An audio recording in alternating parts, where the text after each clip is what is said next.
네, 여러분들 일주일 동안 잘 지내셨죠? 네.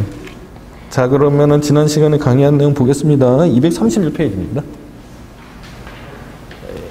일단 지금까지 행정작용 중에서요, 행정행위하고 행정입법에 관한 얘기를 했습니다. 그죠? 그 두 개는 굉장히 중요한 거고, 지난 시간에 한 것도 뭐 중요하지 않은 건 아니지만은 이렇게 좀 쟁점을 잘 알고서 이해하면 될 것 같아요. 먼저 나온 얘기 이제 확약이었잖아요. 확약은 이제 행정청이 장래를 향해서 행정행위의 발령 또는 불발령을 약속하는 건데, 여기서 포인트는 뭐냐면은 이 행정청 스스로를 구속하는 거잖아요. 일반 국민을 구속하는 건 아니다라고 생각하는 게 판례입니다. 그래서 행정행위 또는 처분이 아니라고 보는 거죠. 따라서 가해인가 내인가 뭐 가허가 뭐 이런 등등의 확약은 우선순위 결정, 이런 확약은 그 자체로 처분성이 없다고 보아서 이 항고소송의 대상이 되지 않는다라는 게 판례의 태도인데요. 이제 우선순위 탈락 결정과 같이 이 가해인가 가허가 같이 생각되지만은 실제로는 확정적인 어떤 거부 처분으로 되는 거는 이게 지금까지 설명한 거 좀 다르다, 이렇게 이해를 하셔야 됩니다. 그 다음에 이제 예비 결정이라든지 아니면은 뭐 부분 허가 같은 부분이 이제 문제가 되는 거잖아요.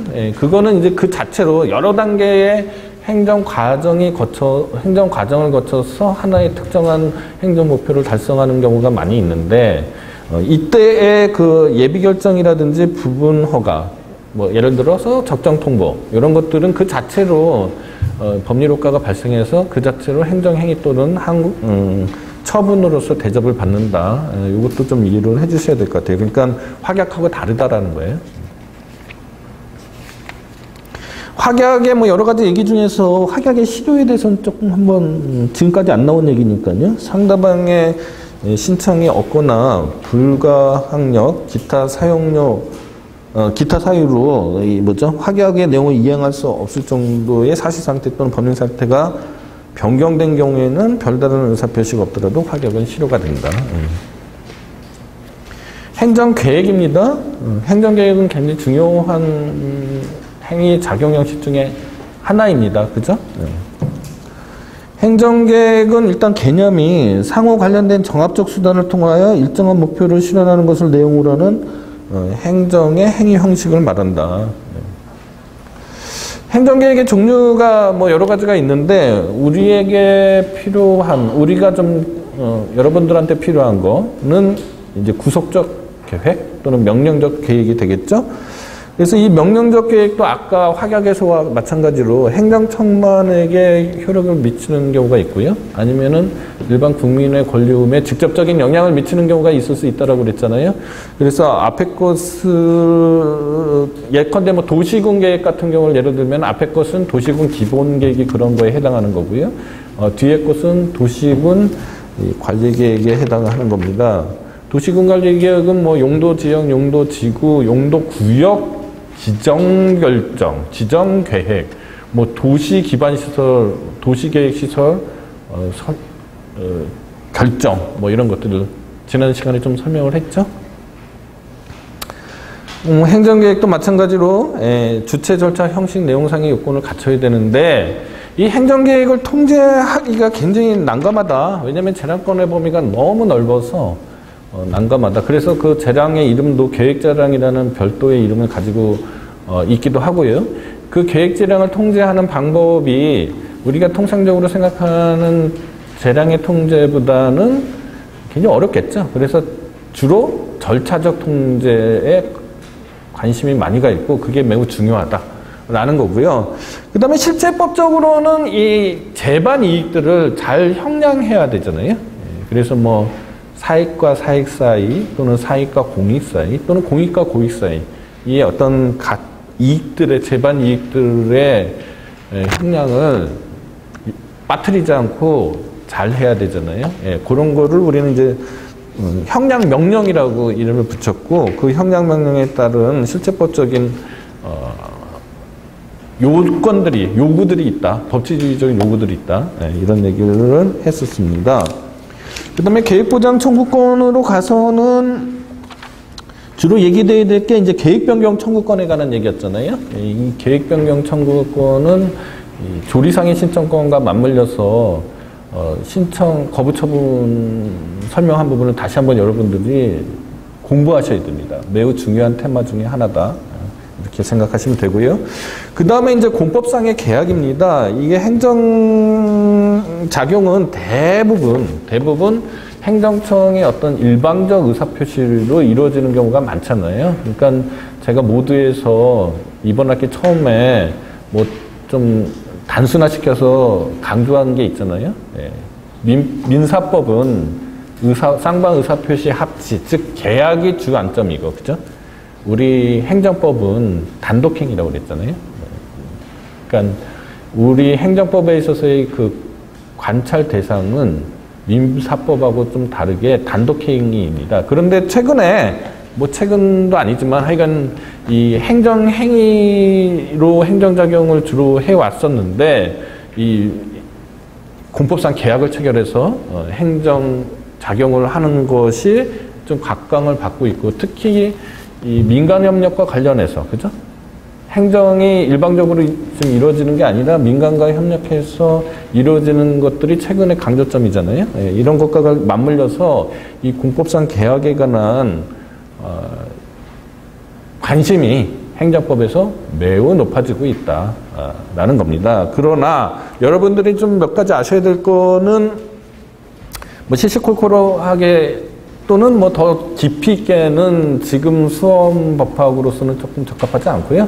그건 나중에 이제 좀 전공하시는 분들이 더 하시면 될 것 같고, 여러분들이 지금 정도에서 아셔야 될 거는 이 공법상의 계약의 개념이죠. 먼저 개념은 행정주체 상호간 또는 행정주체와 사인 간의 공법적 효과의 발생을 내용으로 하는 계약이라고 정의를 하는데, 여기 교재에는 없지만은 제가 지난 시간에 행정계약에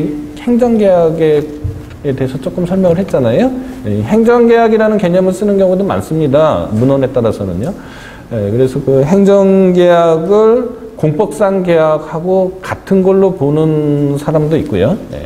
행정계약은 공법상의 계약과, 그러니까 즉 행정주체가 체결하는 공법상의 계약과 행정주체가 체결하는 사법상의 계약을 합친 거를 공법상 계약으로 보는 견해가 있습니다. 근데 우리나라에서는 일반적으로 후자가 더 많거든요. 따라서 이 공법상 계약하고 행정계약이 같은 개념으로 보지 않는 거죠.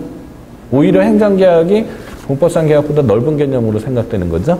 이렇게 보는 게 이제 우리나라에서는 보통 그렇게 보고 있다. 이렇게 이해를 해 주시고요. 그리고 이 공법상 계약입니다. 죄송합니다. 공법상 계약의 가능성과 자율성인데요. 일단 이 행정청이 재량행위를 할 때는요. 그죠? 행위 선택에 자유가 있다고 보통 얘기하잖아요. 그게 재량이라고 설명했잖아요. 재량행위 설명할 때, 재량이라는 게 뭐냐 도대체. 행정청이 행위를 선택할 수 있는 자유다. 이렇게 요약해서 말씀을 드렸는데, 그 행위만 선택하는 거냐? 더 나아가서 행위 형식도 선택할 수 있는 거 아니냐? 이렇게 생각이 미치게 되면은 이 재량행위에 있어서는 행정행위에 가름하는 재량행위에 있어서입니다. 행정행위에 가름하는 공법상의 계약이 가능하겠다. 뭐 이런 결론까지 갈 수 있겠죠? 네. 일단 뭐 사법상의 계약과의 관계는 이미 뭐 더 할 게 없고요. 그 다음에 행정행위와의 구별에서는 행정행위 중에서는 신청 또는 동의를 요하는 행정행위가 있잖아요. 그거하고의 구별. 지난 시간에 설명을 했으니까 오늘은 약하도록 하고요. 그 다음에 공법상 계약에 관해서 눈여겨봐야 될 게 이제 판례입니다. 판례는 계약직 공무원에 관해서는 뭐 공법상 계약으로 보는 것 같고요. 그러니까 처분으로 보고 항고소송을 제기하면 안 되고, 그 다음에 사법관계를 보고 민사소송을 제기하면 안 되는 거죠. 공법상 계약직 공무원에 관한 법률 관계에 있어서 나타나는 분쟁은 공법상 당사자 소송을 해야 됩니다. 판례 결론대로라면.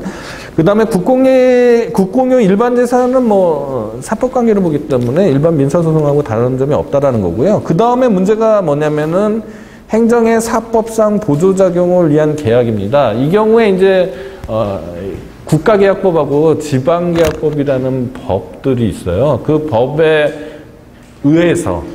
의해서 체결되는 계약을 판례는 사법상 계약으로 봅니다. 사법상 계약. 우리 행정법학자들 중에 유력한 견해는 공법상 계약으로 봐야 되는 거 아니냐라고 생각하는데 사법상 계약으로 보는 게 판례입니다. 따라서 일단 국가계약법하고 지방계약법에 있어서 핵심되는 거는 뭐냐면요. 서면으로 계약을 해야 된다라는 거고, 그 다음에 입찰, 일정 요건 이상이면은 입찰을 해야 된다는 거예요. 뭐 그런 특징이 있는데, 만약에 이거를 공법상의 계약으로 보게 되면, 유력한 견해에 따라서 공법상 계약으로 보게 되면은 법률 적합성의 원칙이 작동하는 거죠. 왜냐하면 공법적인 규율을 받아야 될 테니까. 그러나 판례처럼 사법상의 계약으로 보게 되면 민법상의 계약 자유의 원칙이라든지 사적 자치 원칙이 적용돼야 되는 거죠. 따라서 이 강행 규정이 아닌 한 이 국가계약법이나 지방계약법에 어긋나는 계약 절차나 계약을 체결했다고 하더라도 내용을 갖는 계약을 체결했다고 하더라도 그 자체로 무효가 되는 건 아닌 거죠. 아닌 거죠. 왜 민법에서는 계약이 법에 우선하는 거잖아요. 법률에 우선하는 거잖아요. 민법의 일반 원칙이잖아요. 강행 규정을 제외하고. 따라서 그런데 이제 다만 국가계약법 시행령 4조에 그 국가계약법령 및 관계법령에 규정된 계약 상대자의 계약상 이익을 부당하게 제한하는 특약은 또는 조건을 정해서는 아니 된다. 요 규정이 있어서 요 규정의 해석과 관련해서 판례는 어떻게 보고 있냐면요. 그냥 다소 불리하다 정도는 안 되고, 정당한 이익과 합리적인 기대에 반해서 형평에 어긋나는 특약을 정함으로써 계약 상대방에게 부당하게 이 불이익을 주었다는 점을 인정되어야 된다는 거예요. 공법상 계약의 특수성에서 아까 이 법률 적합성에 대해서 설명했고요. 등등 보시면 되고, 그 다음에 거기까지 이제 했네요. 사정 변경도 사법상 계약에서는 잘 익숙하지 않은 얘기잖아요. 한번 읽어보셔야 될 것 같아요.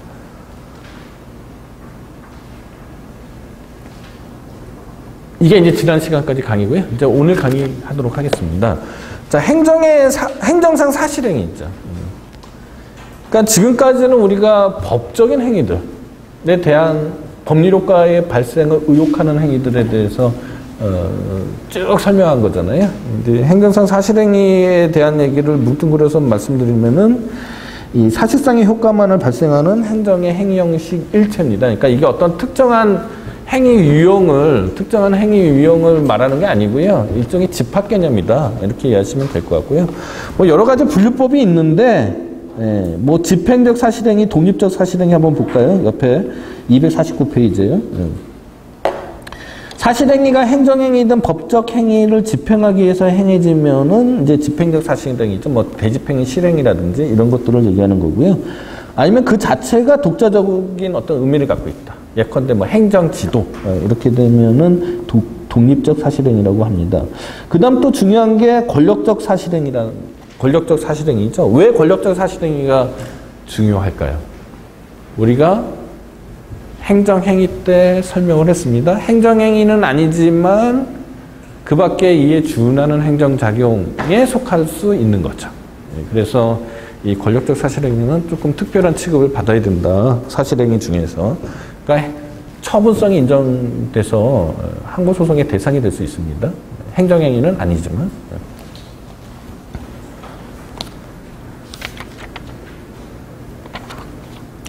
그러면 이제 예컨대 대집행의 실행을 한번 여러분들 상상을 해보세요. 그러면 뭐 대집행의 실행이라고 해서 뭐 거창한 거 아니잖아요. 이 철거 반원들이 가서 그냥 뭐 집을 부수는 행위잖아요. 건물이나 집을 부수는 행위가 그냥 철거행위잖아요. 되집행이 실행이잖아요. 그러니까 그 뭐 어려운 개념은 아니에요. 근데 그게 이제 처분성을 갖는단 말이죠. 그래서 항고소송을 제기했는데 이미 소송을 제기하고 심리를 하려고 했더니 집이 다 부서져 있는 거죠. 그러면 나중에 판결을 선고받으면은 집들이, 부서진 벽돌들이 반성을 하겠죠. 아, 내가 위법하게 부서졌구나. 반성을 하고 다시 얘네들이 막 판결문 때문에 합체해가지고 다시 집으로 되죠. 그렇지 않죠? 그렇지 않아서 소액이 없다고 합니다. 소액이 없다. 소액이 없다고 하니까 집행정지가 중요한 거고요. 그 다음에 또 하나는 뭐냐면은 그 자체로는 소액이 없지만 이 반복된다. 그것이 반복된다고 하면은 행정청에게 경고할 필요가 있고, 그죠? 그 다음에 어떤 법률적인 해명이 필요하다. 이런 경우에는 예외적으로 소액이 인정될 수도 있습니다. 뭐 지금 잘 모르셔도 상관없습니다. 왜냐하면 다음 학기에 행정쟁송법 시간에 더 자세하게 설명을 해드릴 테니까요. 일단은 그런 이슈가 있다, 쟁점이 있다, 그것까지 알아두시기 바랍니다. 그 다음에 이제 행정지도예요. 행정지도는 행정기관이 일정한 공적 목적을 달성하기 위하여 상대방의 일정한 행위를 기대하면서 행해지는 비권력적 사실행위다. 그러니까 이것도 사실행위죠. 근데 비권력적 사실행위라고 설명을 하는 겁니다. 이 행정절차법에도 이 행정지도에 대해서 설명이 있습니다. 설명이 있어요. 이게 행정지도가요, 굉장히 서양 사람들한테는 익숙하지 않은 제도예요. 그러니까 누가 발명했냐면 일본 사람들이 발명한 겁니다. 그래서 이게 보통 법의 개수가, 예전에 한번 제가 여러분들한테 설명할 기회가 있었는지 모르겠지만 유럽법, 특히 독일법이 일본으로 가고 일본을 거쳐서 우리나라로 들어왔잖아요. 근데 반대 방향으로 수출된 게 그렇게 많지 않아요. 그렇게 많지 않은데 그 중에 행정지도가 있습니다. 행정지도는 일본 사람 특유의 국민성이 좀 반영된 행정의 작용 형식이라고 봐도 됩니다. 뭐냐면은 이렇게 일본 사람들은 이렇게 엄격하게 또는 공식적으로 행정 행위를 딱딱 하고 거기에 불만 있으면 소송하고 이런 거보다는 사전에 이렇게 조율하고 미리미리 이렇게 좀 권유하고 그래서 매끄럽게 행정이 진행되고 이런 거를 더 좋아하는 것 같아요. 제가 짧은 경험으로 일본 사람들을 대해보면은 좀 그런 것 같습니다. 일본에서는 처분이 굉장히 적어요. 처분을 많이 안 합니다. 우리처럼 많이 안 해요. 마치 뭐 농담 삼아 뭐 처분할 때 의식이라도 해야 될 것 같다. 뭐 이런 농담이 있을 정도로 일본 사람들이 이렇게 행정행위를 많이 하지 않습니다. 다 이제 행정지도로 해결하는 거죠. 미리미리 이제 조율하고 물 밑에서 이게 운영이 잘 되면은 뭐 나름 괜찮은 제도이고 이게 원활하게 행정이 진행될 수도 있잖아요. 예. 근데 아까 사실행위는 항고소송으로 다툴 수 없잖아요. 권력적 사실행위 외에는. 근데 이거 행정지도는 비권력적 사실행위란 말입니다. 그래서 만약에 어떤 행정지도로 인해서 불이익을 당하는 사람이 있다고 치면은 이 사람은 공식적으로 어떻게 할 방법이 없습니다. 어필할 방법이 없어요. 소송을 제기할 수가 없잖아요. 처분이 아니니까.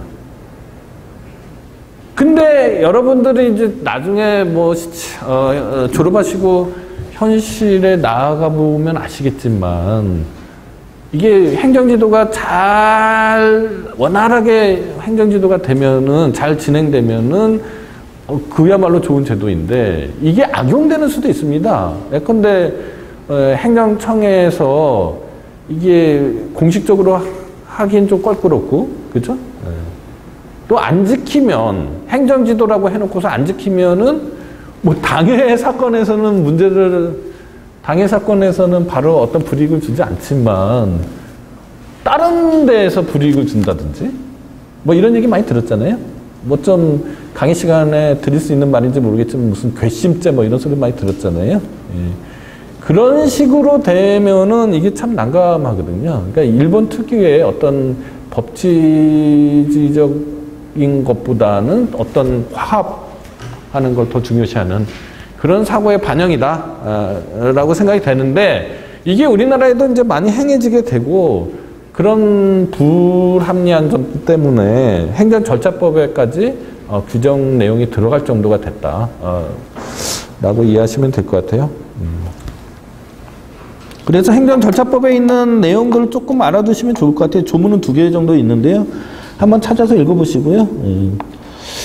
그 다음에 행정지도의 법적인 근거인데 말씀드렸다시피 이 비권력적 사실행위라고 평가가 되기 때문에 특별히 뭐 어떤 법적인 근거가 없어도 행정지도는 할 수 있는 거죠. 그렇지만 행정지도 중에서 규제적, 억제적 행정지도는 이게 법령상의 근거가 있어야 되는 거 아니냐. 심지어는 처분성도 인정돼야 되는 거 아니냐라는 논의가 있습니다. 그러나 뭐 현실적으로, 실무적으로는 처분성이 부인되는 거죠. 아까 거기에 대한 폐해에 대해서는 설명을 했습니다. 그 다음에 비공식적 행정작용 중에서 이 2가지 관점에서 있는데 행정청의 일방적인 비공식적 행정작용이 있고요. 그 다음에 행정청과 개인이 협력을 통한 비공식 행정작용이 있습니다. 그래서 뭐 행정의 일방적인 비공식 작용 중에는 뭐 경고, 권고, 정보 제공 이 정도 눈여겨보시면 될 것 같고요. 행정청과 개인의 협력에 의한 비공식적 행정작용은 뭐 교섭, 협상 뭐 이런 정도 눈여겨보시면 될 것 같아요. 자, 비공식적 행정작용은 이렇게 행정이 원활하고 유연하게 같은 행정 목적을 아까 행정지도에서 설명한 거하고 좀 이상한데요. 행정 목적을 달성하는 데 있어서 소프트하게 이렇게 달성할 수 있는 이점이 있는 대신에 이 법치주의적인 관점에서 보면은 이게 좀 다소 애매한 제도입니다. 그죠? 예. 거기에 따른 불이익들이나 이런 것들에 대해서 어떻게 할 방법이 없어지잖아요. 예. 그런 문제도 있다. 이렇게 이해하시면 될 것 같습니다. 뭐 깊이 있게 갈 건 아니고요. 몇 가지 개념들만 좀 보겠습니다. 먼저 경고, 권고, 정보 제공인데 이걸 뭉뚱그려서 일종의 공보작용이잖아요. 행정의 공보작용으로 보시면 될 것 같습니다. 뒷페이지로 가셔서요. 254페이지. 일단 경고하고 권고가 있습니다. 경고하고 권고의 차이점은 의사 형성에 미치는 상대방의 의사 형성에 미치는 정도의 차이다. 그래서 아무래도 권고보다는 경고가 더 뭐라 그럴까요? 선택 가능성이 더 줄어들겠죠. 경고받은 사람하고 권고받은 사람하고 그런 게 있고요. 그다음에 정보 제공에 관해서는 뭐 특정한 행위를 요구하는 건 아니잖아요. 경고, 권고는 특정한 행위를 요구하는 거고 정보 제공은 그런 게 아니다라는 차이점이 있습니다. 간혹 이제 경고, 권고, 정보 제공 때문에 이게 곤욕을 치르는 경우가 있습니다. 예컨대 뭐 좀 이 경우에 맞는지는 모르겠는데 그 골뱅이 통조림에 포름알데히드가 검출이 됐다라고 정보 제공이 있었잖아요. 그런 적이 있었던 거 기억나시나요? 신문에서 봤을 텐데. 그래가지고 또 한때 그 회사가 망할 지경까지 가게 됐었는데 그게 뭐 자연 상태에서 발생하는 포름알데히드라서 건강상의 문제가 없다라고 나중에 이제 밝혀져서 뭐 결국은 그 회사가 아직도 망하지는 않았는데요. 그렇게 이 경우에 따라서는 이 국민의 기본권에 중대한 영향을 미치게 됩니다. 이런 경우에 법률적인 근거가 필요하냐 안 하냐 이런 정도의 이슈가 좀 있는데 뭐 읽어보시면 될 것 같아요. 협상도 뭐 한번 보시면 될 것 같고요. 예, 이렇게 해서 이제 행정작용에 관한 설명들이 다 끝났고요. 그 다음에 제3편 행정절차, 행정조사, 정보공개입니다.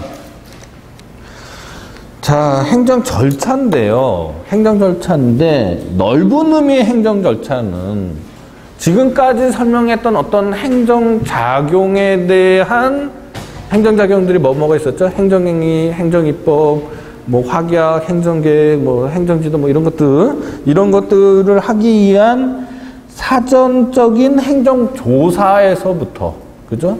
행정작용 과정, 행정작용이 끝나고 난 뒤에 실효성 확보, 이런 거를 다 포괄하는, 예, 모든 행정과정을 다 사전사후를 다 포괄하는 행정 절차를 우리는 넓은 의미의 행정 절차라고 하고요. 예, 좁은 의미의 행정 절차는 지금까지 설명했던 행정작용의 사전 절차를 얘기합니다. 사전 절차. 행정절차법은, 지금부터 공부할 행정절차법은 이 좁은 의미의 행정절차에 관한 법이고요. 그 다음에 가장 좁은 의미의 행정절차는 행정작용 중에서도 처분의 사전절차를 말한다. 이렇게 이해하시면 됩니다. 지금 현행 행정절차법은 이 좁은 의미의 행정절차에 관한 법이다. 이렇게 먼저 이해하시고요.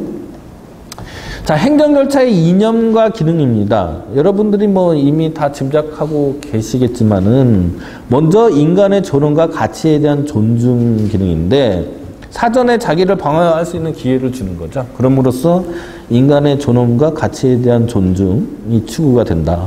두 번째는 국민이 행정에 참여하는 수단 또는 절차가 되겠죠. 그래서 민주주의를 실현하는 기능이 있습니다. 세 번째는 행정의 투명성과 예측 가능성을 부여해서 행정권의 남용을 방지하는, 예, 그런 기능이 있으므로 이 법치주의를 보장하는 기능이 있습니다. 네 번째는 이 사전 절차를 잘 지키고 행정 절차를 잘 지켜서 행정을 하게 되면은, 그렇죠, 불복하는 비율이 줄어들게 될 거고, 그래서 행정의 능률이 오히려 달성되는 그런 효과가 있을 수도 있겠죠. 예. 다섯 번째는 행정에 대한 사전 통제 기능을 하게 되는 거죠. 청문이나 이런 걸 하게 되면 행정청이 스스로 행정에 대한 사전 통제를 하게 되겠죠. 예. 그런 기능이 있습니다. 자, 행정 절차에 대한 규율 체계를 보시면은요, 원래 행정 절차 운영 지침이라는 게 국무총리 훈령으로 과거에 있었습니다. 그랬다가 1996년 12월 31일 날 행정절차법이 제정이 됐고요. 98년 1월 1일부터 시행하게 됐는데, 이게 아시아에서는 두 번째인 거죠. 첫 번째는 일본이고요. 일본이 먼저 행정절차법이 만들어졌고요. 그 다음에 우리가 행정절차법을 98년도 1월 1일부터 시행되게 됐습니다. 여러분들 행정절차법이 있다라는 거는요, 굉장히 그 나라의 수준이 어느 정도에 이르렀다라고 이해하셔도 됩니다. 행정절차법이 없는 나라도 굉장히 많고요. 그러니까 어느 정도 행정 과정이 투명하다 또는 그것을 지향한다 되는 정도의 나라만이 행정절차법을 가지고 있습니다. 그러니까 우리나라가 뭐 여러 가지 좀 미진한 부분이 아직도 많이 있지만은 꽤 아시아에서는 꽤, 또 요새 코로나 때문에 세계적으로도 꽤인가요, 이제 상당히 선진국 반열에 이른 것 같아요. 근데 뭐 그리고 이제 뭐 행정기본법도 지금 제정 작업에 들어가 있어서, 뭐 행정기본법하고 행정기본법이 제정이 되면 행정절차법하고 합쳐져서 아마도 행정절차법, 행정기본법, 행정절차법, 행정소송법, 행정심판법, 정보공개법 정도가 합쳐져서 행정법 총론에 관한 법이 완성이 될 것 같아요. 근데 아직은 이제 뭐 행정기본법 아직 돼 있진 않아서 조금 더 기다려야 될 것 같은데요. 그렇게 좀 보시면 될 것 같고요. 그 다음에 그러면 행정절차법에는 어떤 내용이 있느냐? 제1장이 총칙에 관한 규정이고요. 제2장이 이제 처분에 관한 규정이고요. 제3장이 이제 신고에 관한 거고요. 제4장이 이제 행정사항 입법예고에 관한 거고, 제5장이 행정예고에 관한 거고, 제6장이 행정지도, 아까 행정지도에 관한 내용이 행정절차법에 조문이 있다라고 그랬죠? 그 다음에 제7장이 국민 참여의 확대에 관한 조항이고요. 제8장이 보직에 관한 조항입니다. 그런데 여러분들 한번 보시면 아시겠지만 처분에 관한 규정이, 제2장의 처분에 관한 규정이 전체 행정절차법의 반 이상이거든요. 따라서 아까 우리나라 행정절차법이 행정절차법이 그 좁은 의미의 행정 절차를 규정한 법이라고 하지만 실질적으로는 또 가장 좁은 의미의 행정 절차에 관한 법이라고 말해도 뭐 과장된 건 아닐 수도 있겠다. 왜냐면은 우리나라 행정절차법의 절반 이상이 뭐 행정 처분 절차에 관한 거라서 이렇게 이해하시면 될 것 같고요. 그 다음에 원래 독일의 경우에는 행정기본법을 만들려고 그랬어요. 그래서 행정기본법에서 행정실체에 관한 법하고 행정절차에 관한 법을 이렇게 다 아우르는 그러는 법을 만들려고 그랬는데 이게 참 나라별로 그렇게 만들기가 쉽지는 않습니다. 그래서 독일의 경우에는 행정기본법 만드는 거를 나중에 포기하고 절차 중심의 행정절차법을 만들었거든요. 그런데 독일에는 원래 실체법도 넣으려고 그랬었잖아요. 그래서 행정절차법이긴 하지만 실체법에 관한 내용이 많이 들어가 있어요. 많이 들어가 있는데 우리나라는 처음부터 행정 실체에 관한 내용을 넣는 걸 거의 포기하고 법을 만들어서 그야말로 절차 중심의 이름하고 내용하고 같게 절차 중심의 행정절차법이 돼 있는데 그렇다고 해서 행정절차법에 실체법적 내용이 1도 없느냐? 그런 건 아니다라는 겁니다. 예컨대 신의성실의 원칙이라든지 뭐 이런 것들은 실체법적인 내용도 한두 점은 들어있다. 그러니까 완전히 배제되어 있지는 않다라고 생각하시면 되고요. 만약에 행정기본법이 이제 제정이 되면 그 행정기본법에는 이제 실체법적인 내용이 많이 들어가 있습니다. 자, 행정절차법의 규정을 보면은요, 행정절차법 제3조 제1항에는 이 처분, 신고, 행정상 입법예고, 행정예고, 행정지도의 절차에 관해서 다른 법률에 특별한 규정이 있는 경우를 제외하고는 이 법에서 정하는 바에 따른다 이렇게 규정되어 있습니다. 따라서 3조 1항에서는 행정절차법이 행정절차에 관한 일반법이다, 기본법이다 라는 걸 선언하고 있고요. 다만 이제 다른 법률에 특별 절차가 있으면 거기에 따른다 이렇게 돼 있고요. 2항이 중요합니다. 2항이 9개로 돼 있고요. 그죠? 9개 호가 있고 그 다음에 2항의 9개 호에 따라서 시행령에 또 11개 시행령이 있습니다. 시행령 조호가 있습니다.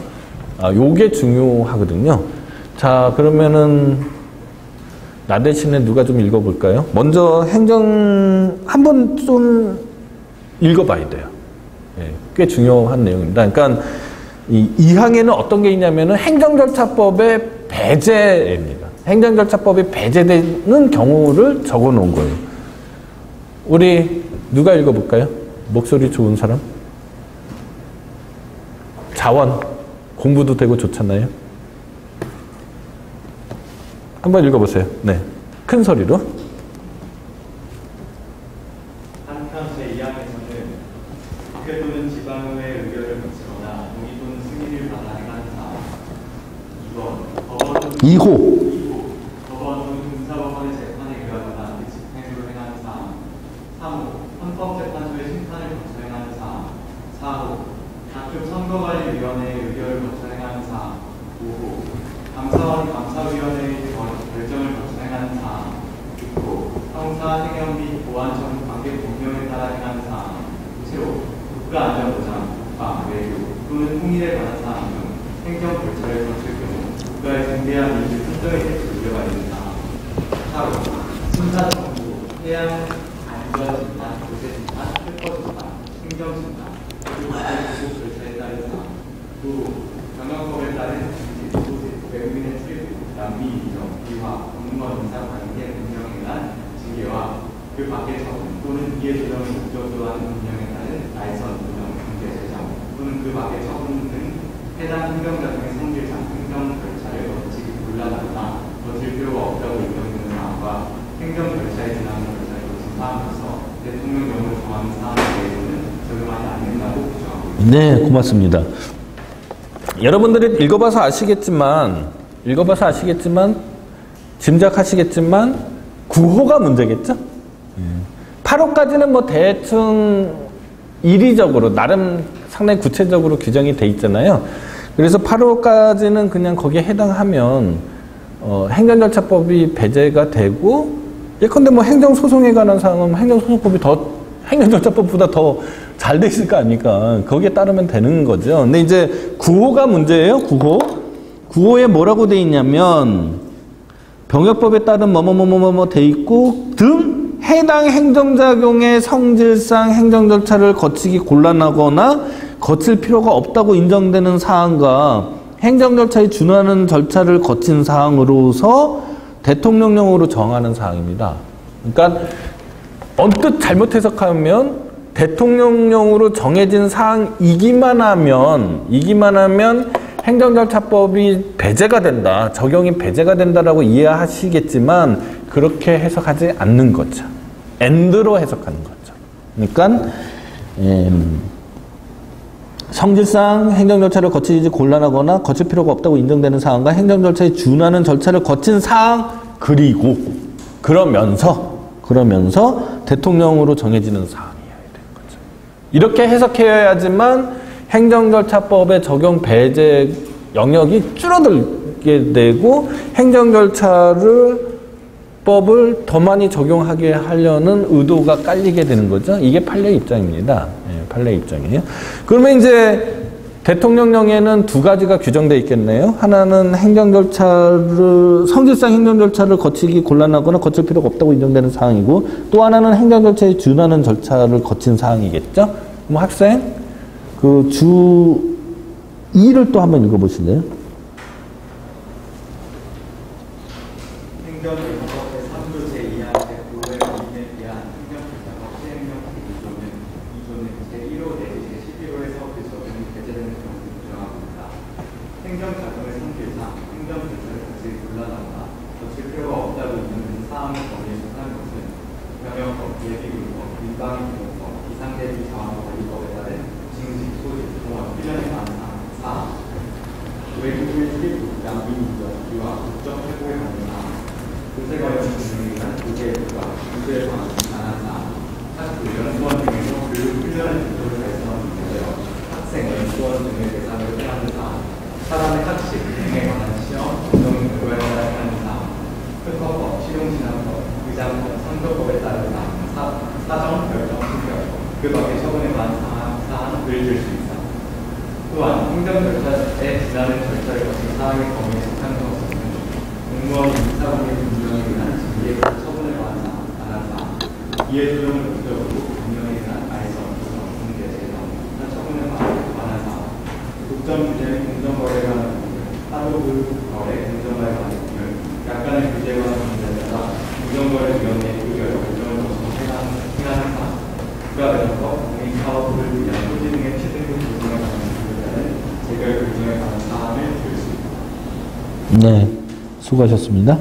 자, 그러면은 이게 어떻게 적용되느냐? 아까 대법원 판례의 그 입장에 대해서 제가 설명을 드렸는데요. 대법원은 되도록이면은 행정절차법이 적용되거나 아니면은 더 강화된 개별법에서의 행정절차가 적용되기를 바라면서 그런 의도로 판례가 많이 형성이 되어 있습니다. 첫 번째 사례를 보면은요, 222페이지입니다. 자, 공정거래법상에 시정명령하고 가진금 납부 부가 처분을 하려면은요, 이 미리 사전 조사를 해야 됩니다. 왜 여러분들 신문 지상에서 공정거래위원회가 무슨 경제검찰, 뭐 경제경찰, 뭐 이런 표현들 많이 보셨잖아요. 그래서 그 조사 절차들이 있습니다. 그 조사 절차에 공정거래법상 의견 진술 절차가 있거든요. 그러니까 의견을 꼭 듣고서 상대방의 의견을 꼭 들어야 된다는 게 있습니다. 그러니까 만약에 행정절차법의 적용이 배제되더라도 더 강화된 공정거래법상의 이 의견 진술 절차와 같은 절차는 지켜져야 되는 거죠. 그래서 판례 중에 어떤 사건이었냐면은 뭐 조사의 상대방이 이 행정절차법이 지켜지지 않았다. 나의 의견을 듣지 않고서 의견 제출 절차 없이 조사가 됐다. 그러니까 공정거래위원회가 우리 행정절차법 적용되지 않는다 라고 했지만 대법원은 물론 행정절차법은 적용되지 않지만 그것보다 더 강화된 공정거래법은 적용되는 거 아니냐, 따르는 절차를 지켜야 된다. 뭐 이런 식의 판례가 형성되는 거죠. 예. 그 다음에 두 번째 사례는 뭐냐면 지금도 있는지 모르겠네요. 산업기능요원 있나요? 지금도? 이 산업기능요원 편입처분 취소 청구에 관한 거였는데요. 이 행정청에서 산업기능요원 편입처분은 병역법에 의한 소집에 해당돼서 그 취소는 행정절차법이 적용되지 않는다 라고 주장했지만 판례는 어디 산업기능요원 편입처분이 어떻게 병역법에 있는 소집하고 같은 거냐, 그렇지 않다 이렇게 해석한 거죠. 그 다음에 세 번째는 육군대령 진급 예정자에 대해서 대령 진급 선발을 취소하는 처분이었는데요. 예. 위처분이 공무원 인사관계법령에 의한 징계 기타 처분에 관한 사항에는 해당되지만은 군인사법 그 시행령에 진급 절차를 취소하는 처분에 대해서 행정 절차에 준하는 절차를 거치도록 요구하지 않으니까, 그죠? 않으니까 아까 엔드 규정으로 해석해야 된다고 그랬잖아요. 그래서 이 대통령령에 해당한다고 해서 바로 행정절차법이 배제되는 건 아니다. 뭐 이런 식의 판례가 있습니다. 그 밑에 있는 것도 좀 보시고요. 그 다음에 행정절차법에 어떤 내용이 있냐면요. 일단 통칙적인 규정으로서 신의 성실 원칙하고 신뢰보호 원칙에 관한 규정이 있습니다. 여러분들 꼭 한번 읽어보시도록 하시고요. 근데 여기서는 이제 법령의 해석 또는 행정의 관행이 국민에게 신뢰를 형성한 경우에 대해서도 신뢰보호 원칙이나 신의 성실 원칙에 관한 규정이 있으니까 한번 찾아보도록 하세요. 그 다음에 투명성에 관한 규정이 있고요. 그 다음에 행정 참여의 확대를 위한 노력 규정이 있고요. 그 다음에 송달 기간 및 기한의 특례에 관한 규정이 있습니다. 예전에 처분의 행정행위의 효력 발생 요건에 대해서 송달하고 도달에 대해서 설명했었잖아요. 예, 거기에 관한 규정들인 거고요. 예. 그 다음 처분 절차에 관한 규정들이 있는데, 처분 절차에 관한 규정을 크게 두 부류로 나누어서 규정하고 있는데요. 내용적으로 분류해보면요. 먼저 하나는 신청에 의한 처분입니다. 신청에 의한 처분은 주로 수익적 행정행위겠죠. 예. 그 다음에 또 하나는 당사자에게 의무를 가하거나 권익을 제한하는 처분, 즉 불이익 처분입니다. 그렇게 나누어서 보통 규정돼 있고요. 그 다음에 그거하고 이제 공통된 것도 있잖아요. 그러니까 신청에 의한 처분하고 이 불이익, 여러분들 그 권리 제한 의무부가 이렇게 좀 외워두세요. 권리 제한 의무부가 이렇게 입에 좀 붙여주세요. 그래서 권리 제한 의무부가 처분을 나누어서 내용적으로 이렇게 나눴는데 그 둘 사이에 공통된 사항도 있을 수 있잖아요. 그래서 실질적으로는 세무대기가 있는 거죠. 공통사항, 신청에 의한 처분에 관한 사항, 불이익 처분에 관한 사항, 이렇게 세 부류로 나눠져 있다. 이렇게 이해하시면 될 것 같아요. 그러면 먼저 공통사항 264페이지입니다. 처분 기준의 설정 공표 제도가 20조에 규정되어 있습니다. 행정청은 필요한 처분 기준을 해당 처분의 성질에 비추어 되도록 구체적으로 정하여 공표해야 된다라는 거예요. 처분 기준은 어디서 많이 본 것 같으네요. 우리가 제재적 처분 기준에 대해서 설명했을 때, 또 행정규칙에서 행정규칙이 간접적으로 대의적 효력이 있을 때, 그죠? 행정규칙은 원래 대의적 효력이 없는 거잖아요. 원칙하고 얘기해 주시면 안 된다고 그랬습니다. 예.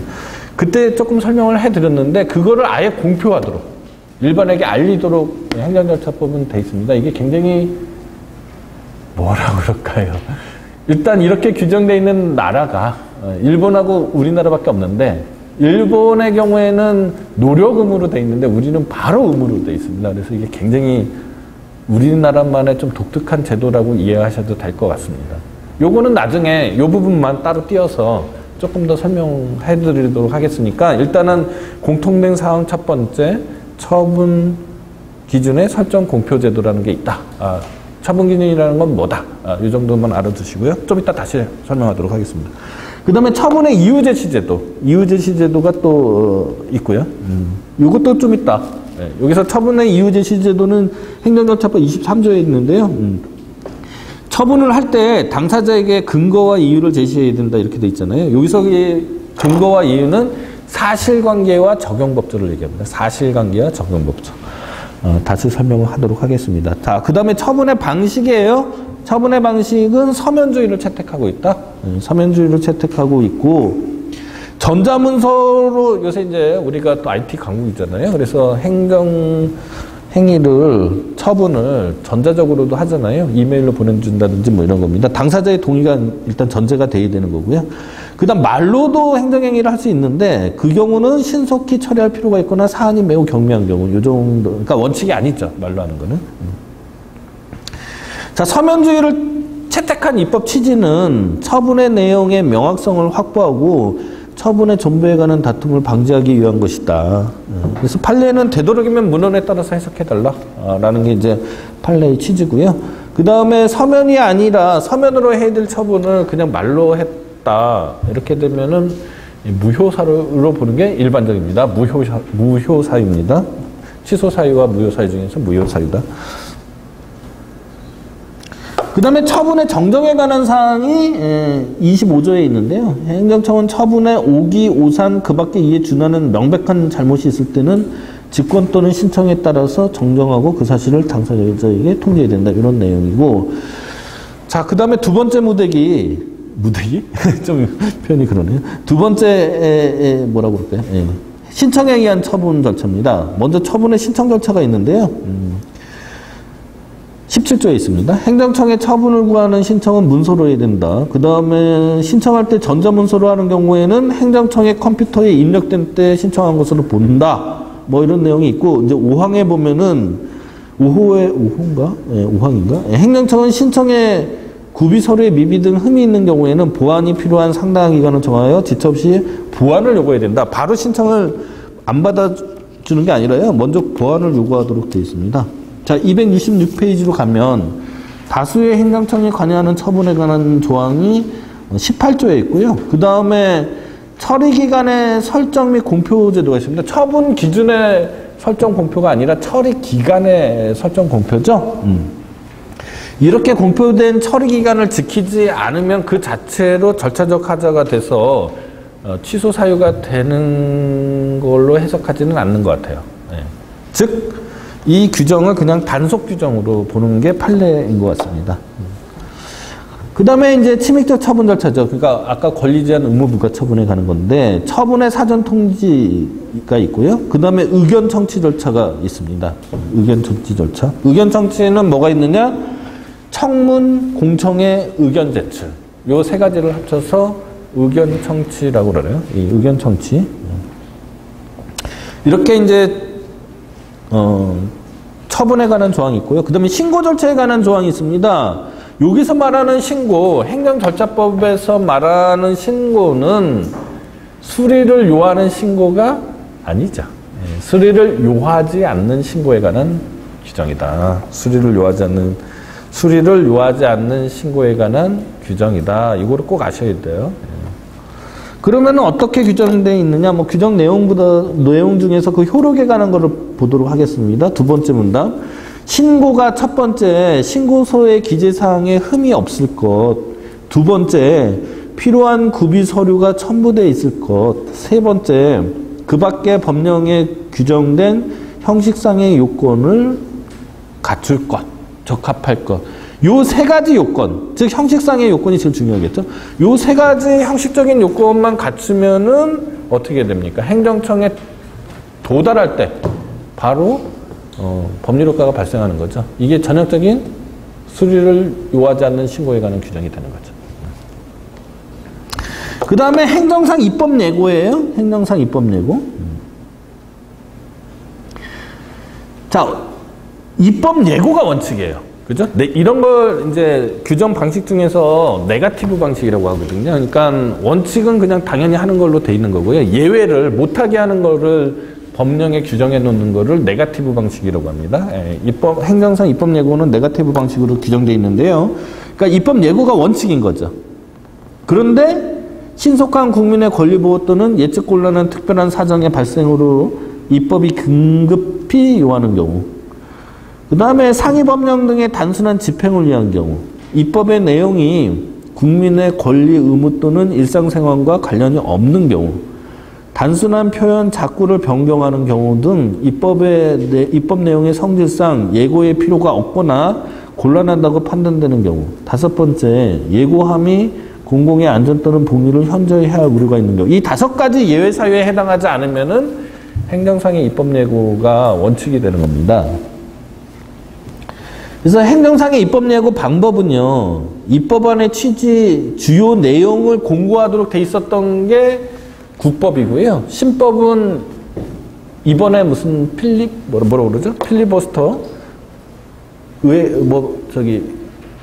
지난해 연말에 그때 뭐 이렇게 패스트 트랙 탄 법률들이 있잖아요. 이 행정절차법도 거기에 그때 같이 처리된 거거든요. 그래서 작년 12월 달에 개정이 됐습니다. 개정이 돼가지고 과거에는 입법안의 주요 내용만 이렇게 공부하도록 돼 있었는데요.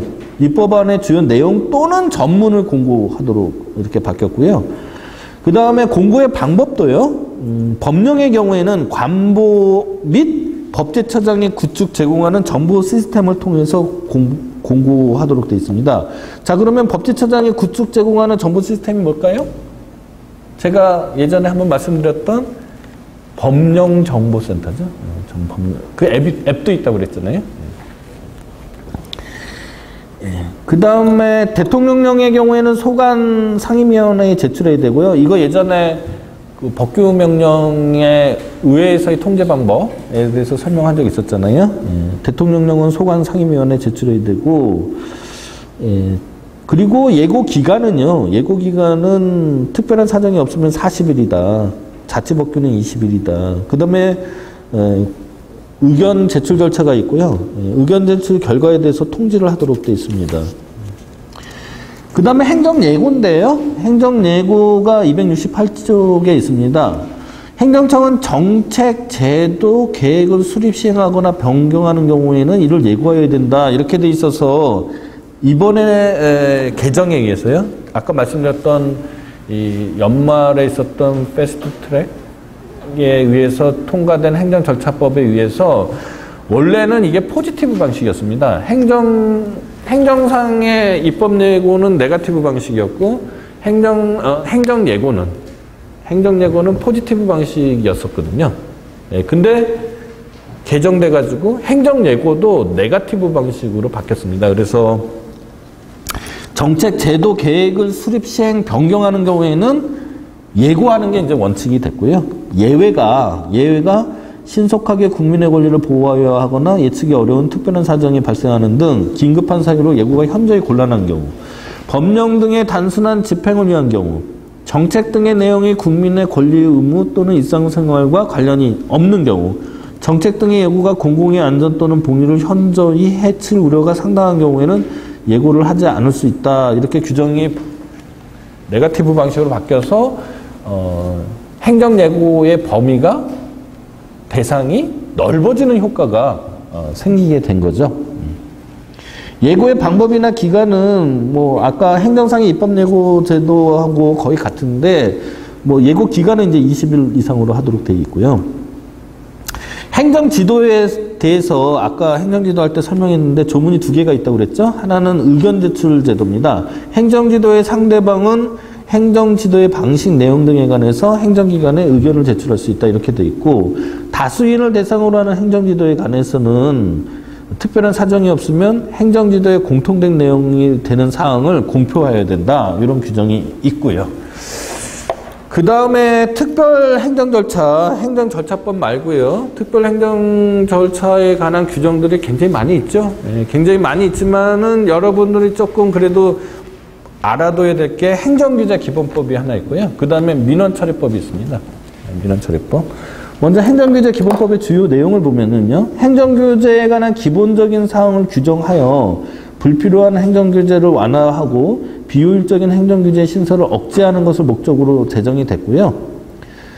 도대체 행정규제가 뭐냐가 중요하겠죠? 이 행정규제법에 의하면은, 행정규제 기본법에 의하면은 국가 또는 지방자치단체가 특정한 행정 목적의 실현을 위하여 국민의 권익을 제한하거나 의무를 부과하는 것을 행정규제라고 규정했습니다. 그 수단은 행정행위의 유형에서 했던 것들이죠. 하명. 두 번째는 허가와 면제. 세 번째는 특허와 인거, 네 번째는 확인이 있고요. 다섯 번째는 공증, 이런 거에 행정규제 기본법에 규정되어 있습니다. 자, 행정규제의 원칙은 법정주의를 채택하고 있다라는 거죠. 행정규제는 근데 사실 뭐 법정주의를 채택하지 명시하지 않았다고 해도 당연히 이 행정규제는 국민의 권리 의무에 영향을 미치고, 그죠? 주로 기본권을 제한하거나 의무를 부과하는 사항일 터이니 당연히 법률에 근거가 있어야겠죠. 법률위반의 원칙이 적용되겠죠. 예. 어쨌거나 행정규제 기본법에 법정주의를 채택하고 있다. 그러니까 그런 내용은 뭐 이미 여러분들이 규정이 없다고 하더라도 알 수 있는데, 다만이 중요해요. 다만 법령에서 전문적 기술적 사항이나 경미한 사항으로서 업무의 성질상 위임이 불가피한 사항에 관하여 구체적으로 범위를 정하여 위임한 경우에는 고시에도 위임할 수 있다는 거죠. 네.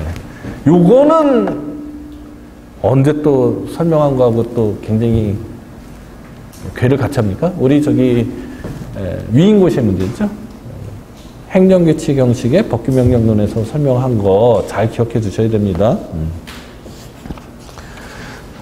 자, 이렇게 행정규제 기본법에서 규정한 것처럼 고시와 같은 행정규칙으로 법규사항을 정하는 게 헌법에 어긋나는 거냐에 관한 이제 제가 헌법재판소 판례를 그때 설명을 했었고요. 다시 한번 살펴보시도록 하시고요. 그렇게 제정된 고시가 어떠한 효력이 있느냐, 즉 법규명령으로서의 효력이 있는 거냐, 행정규칙으로서의 효력이 있느냐도 설명을 해드렸습니다. 다시 한번 살펴봐야 되는 거죠. 그래서 상위법령과 결합해서, 그죠? 상위법령과 결합해서 대의적인 효력이 있다라고 설명하는 게 대법원 판례죠. 그러니까 위임고시로서의 효력이, 그런 헌법적인 정당성과 그런 법률 효과를 헌법재판소 판례와 대법원 판례에 의해서 부여돼 있으니 위임법에서 말하는, 위임명령에서 말하는 이 사항들이 고스란히 위임고시에도 더 적용돼야 되는 거죠. 거기에 덧붙여서 뿐만 아니라 이 고시에 위임되려면은 법령이 전문적 기술적 사항이나 경미한 사항으로서 업무의 성질상 위임이 불가피한 사항에 한정된다라는 그런 요건이 더 오히려 추가가 되는 거죠. 그래야 되는 거죠.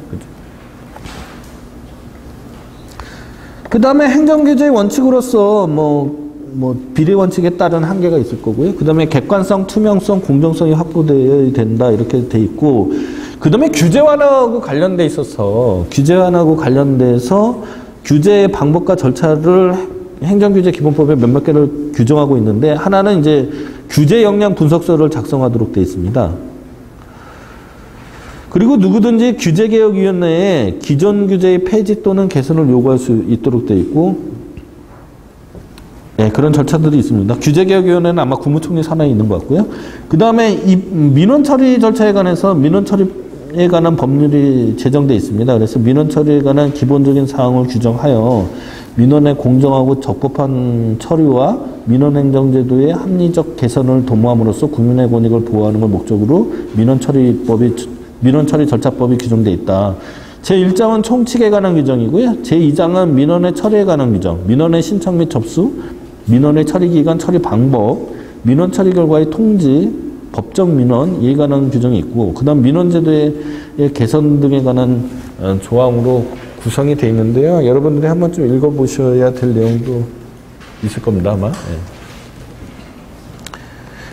네, 오늘은 여기까지 하도록 하고요. 다음 시간에는 이제 행정절차법의 얼개에 대해서 지금까지 다 설명을 했는데, 다음 시간에는 그 중에서 이제 몇 개 아주 중요한 행정 절차에 관한 거를 뽑아서 설명을 해드리겠습니다. 그 첫 번째가 이제 처분 기준의 설정 공표 제도고요.